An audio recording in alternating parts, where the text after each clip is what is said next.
하셨으면 이사야 61장 1절로 3절입니다. 합독하시겠습니다. 주 여호와의 영이 내게 내리셨으니 이는 여호와께서 내게 기름을 부으사 가난한 자에게 아름다운 소식을 전하게 하려 하심이라.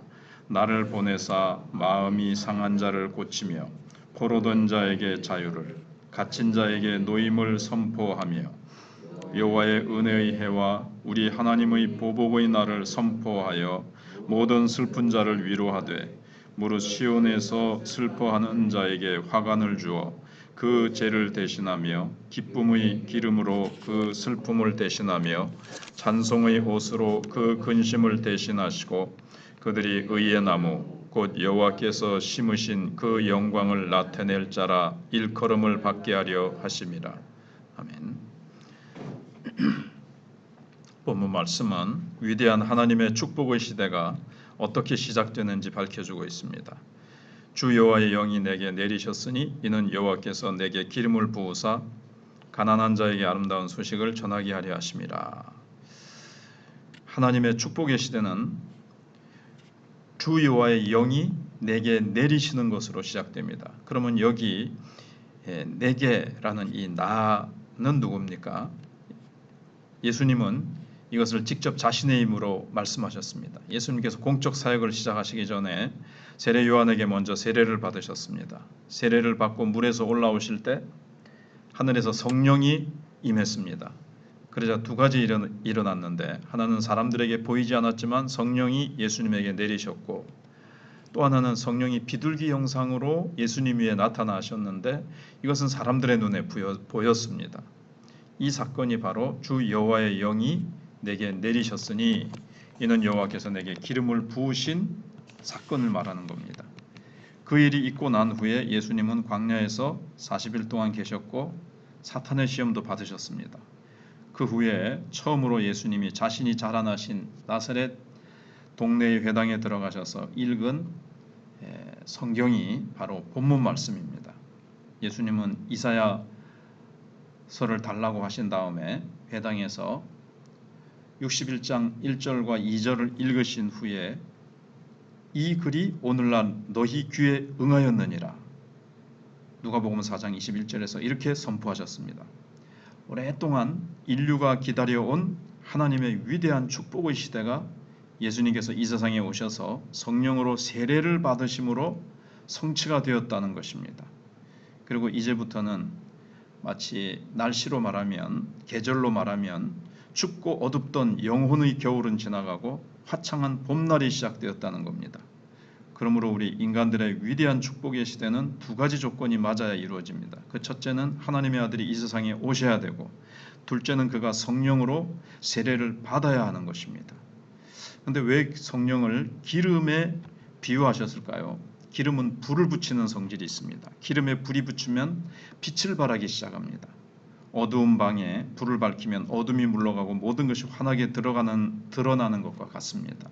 성령은 하나님의 진리를 환하게 드러내셔서 우리로 하여금 원래 우리가 어떤 모습을 하고 있어야 하는지를 깨닫게 하십니다. 그렇다면 그리스도는 무엇 때문에 성령의 기름 부음을 받아야만 했습니까? 사실 그리스도는 하나님의 신성을 가지고 계시기 때문에 성령의 세례를 받으실 필요가 없습니다. 그러나 성령으로 세례를 받으신 것은 인간의 대표로 받으신 것입니다. 그는 죄인의 대표로 성령의 충만함을 받았습니다. 우리는 충만이라는 말이 무슨 뜻인지 알죠? 무엇으로 가득 차 있는 상태. 어떤 수조에 물이 가득 차 있으면 조금만 이게 흔들거려도 막 흘러넘칩니다. 그리스도가 바로 그러하셨습니다. 조금만 흔들어도 하나님의 은혜와 자비가 넘쳐 흘렀습니다. 그 능력으로 우리의 구원을 이루신 것입니다. 예수님이 십자가 위에서 못 박히시고 부활하신 후에는 예수님을 믿는 모든 사람들에게 성령이 부어지게 하신 것입니다. 예수님께서 성령을 받으실 때 나타났던 비둘기는 또 무엇을 상징합니까? 평화죠. 지긋지긋했던 전쟁은 끝이 나고 이제 평화의 시대가 도래했다는 겁니다. 무슨 전쟁인가 하면 죄와의 전쟁, 가난과의 전쟁, 특히 하나님과의 전쟁이었습니다. 하나님과 화평하지 못하고 계속 하나님과 원수된 관계에서 계속 범죄하고 또 하나님의 그 죄를 향한 하나님의 진노, 그리고 저주, 율법을 어겼을 때 저주가 내려오게 되어지거든요. 근데 계속해서 그러한 어떤 전쟁, 마귀와의 전쟁, 흑암과의 전쟁. 근데 예수님께서 이 땅에 오셔서 세례를 받으시고 물에서 올라오시면서 성령으로 세례를 받으신 것은 예수님께서 장차 십자가에 못 박혀 죽으실 것과 그 결과로 모든 믿는 자들이 죄사함을 받고 하나님의 성령의 기름 부으심 받을 것을 예표로 나타내는 것입니다. 예수님의 기름 부으심 안에 십자가가 사실은 있고 우리의 죄 용서가 있습니다. 그리고 그의 기름 부으심 안에 우리의 이제 참된 평화가 들어 있습니다. 예수님께서 십자가에서 죽으심으로 말미암아 우리의 죄가 다 씻겨지고 우리가 하나님과 평화하게 되어졌죠. 그리고 이방인과 유대인 사이에, 사람과 사람 사이에, 그리고 우리 속에 있던 이 치열한 전쟁들이 있죠. 땅은 엉겅퀴를 내고 가시덤불을 내고 자연과 만물과 여러 관계 속에서 인간은 참 고통 속에 그렇게 살아왔었는데 예수님께서 다시 평화를 선포하시고 우리에게 십자가의 보혈로 무엇보다도 하나님과의 평화가 이루어진 것입니다. 사실 인간 속에 있는 그 갈등과 상처와 아픔들은 하나님과의 관계가 비틀어졌기 때문에 온 것이거든요. 근데 하나님과의 관계가 예수님께서 성막에 그 성전 휘장을 찢으시고 하나님과 가로막힌 담을 허시고 하나님과 화평한 관계가 된 이 사건이 놀라운 사건입니다. 그리고 예수님은 마음이 상한 자를 고치십니다. 여기서 마음이 상한다는 것은 오랫동안 마음의 상처라는 것을 인간은 몰랐습니다. 육체가 병들면 당장 병원에 가서 치료를 받지만 뭐 꼬매고 수술하고 이렇게 도려내고 약 바르고 이렇게 꼬매고 뭐 그러면 낫는 병들이 많잖아요. 근데 마음이 병들거나 마음의 상처를 받은 것은 인간이 잘 몰랐습니다. 그러다가 마음에도 상처를 받는다는 것을 이제 알게 됐죠. 점점 심리학이라든가 여러 가지 정신의학이 발달되면서. 근데 이건 눈에 보이지 않기 때문에 오랫동안 몰랐습니다. 최근에 우리 마음에도 육체처럼 병들거나 상처를 입는다는 것을 알게 되었고 오히려 이것이 더 심각한 문제라는 것을 알게 됐습니다. 죄는 사람의 마음을 여러 가지로 병들게 만듭니다. 죄는 마음에서 이 수치심을 빼앗아갑니다. 죄를 지어도 그것이 죄인 줄 모르고 부끄러운 줄도 모르고, 그래서 죄가 치료되면 맨 처음 나타나는 증상이 죄에 대해서 부끄럽다는 것을 이제 알게 되죠. 그리고 죄에 빠질 수밖에 없었던 자신에 대하여 비통한 마음을 가지게 됩니다. 이것이 바로 치료의 첫 번째 단계라고 할 수가 있습니다. 죄는 우리 마음에 기쁨을 뺏어갑니다. 살아가야 될 의욕을 잃고 우울증이나 여러 가지 정신적 질병으로 고통받게 합니다. 그래서 기쁨이라는 것은 이러한 정신적 질병을 치료하는 약입니다. 다시 말해서 성령으로 우리 마음에 기쁨이 회복되면 많은 정신적인 질병들이 이제 치료되는 것입니다. 그래서 이제 세상에서도 조금 그것을 희미하게 알게 된 게 이제 웃음 치료라는 것이 있죠. 막 사람들이 막 웃을 때 마음의 여러 가지 상처나 여러 가지 그런 것들이 이제 많이 치유된다는 것은 알았는데, 우리 성경에서는 예수님이 오셔서 우리가 성령 받을 때 성령께서 우리 속에 기쁨을 주셔서 감옥 안에서도 기뻐했던 사도 바울, 감옥 밖에 있는 자들 향해서 내가 너에게 말하노니 기뻐하라, 다시 말하노니 기뻐하라, 예수 안에서 기뻐하라고 이제 그렇게 권면했지 않습니까? 물론 의학적인 치료가 필요한 것도 많습니다. 그러나 자기 스스로 자신을 오랫동안 이 학대한 결과 자기 자신을 자꾸 열등감을 가지고 자신을 향해서 계속해서 몰아치고 나 같은 인간은 쓸모없어 라든가 내가 뭘 하겠어 라든가 이 사단과 흑암의 세력, 그리고 죄의 세력이 특별히 죄가 그 사람을 자꾸 억누르고 갉아먹고 그 사람의 정신을 피폐하고 황폐하게 만들면서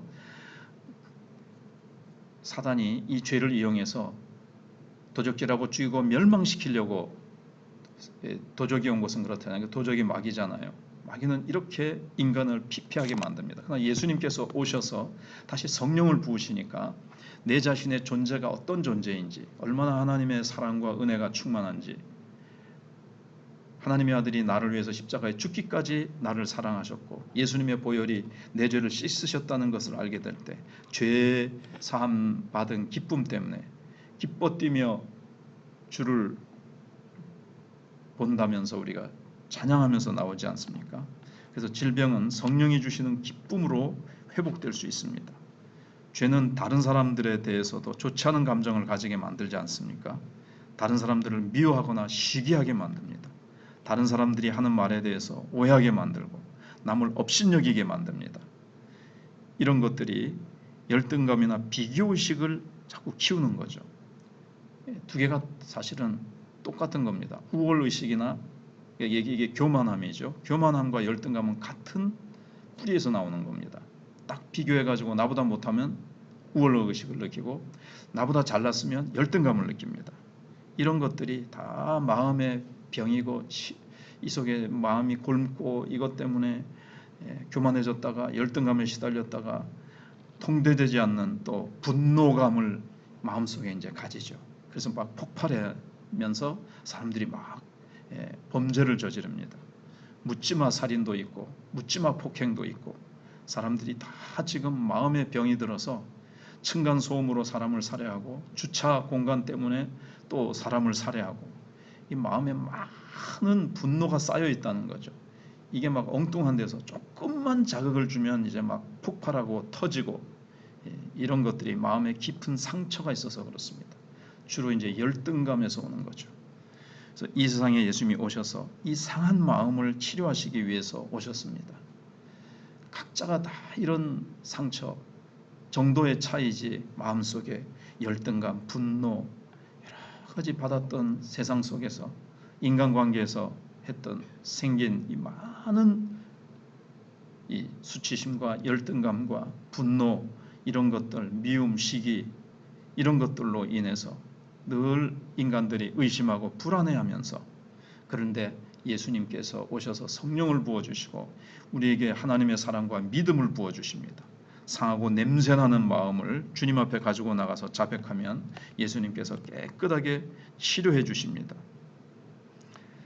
그래서 악한 사람들을 보면 사실 마음이 치료되지 않은 사람들입니다. 자라는 과정에서 참 다른 사람들에게 비난받고 돌봄을 받지 못하고 사랑을 받지 못하고 냉대받고 너무나 이 고생하면서 마음속에서 이 상처로 골마 있고, 그래서 이런 것들이 이제 악한 길로 접어들게 하고 다른 사람들에게 이제 막 복수심, 나를 무시한 이 사회, 냉정한 사회에 대해서 분노의 감정으로 복수하고 싶은 마음들, 그런 것들이 가득 차 있으니까 충동을 받으면 광기가 폭발하면서 다른 사람들을 때리고 죽이고 물건을 부수는 겁니다.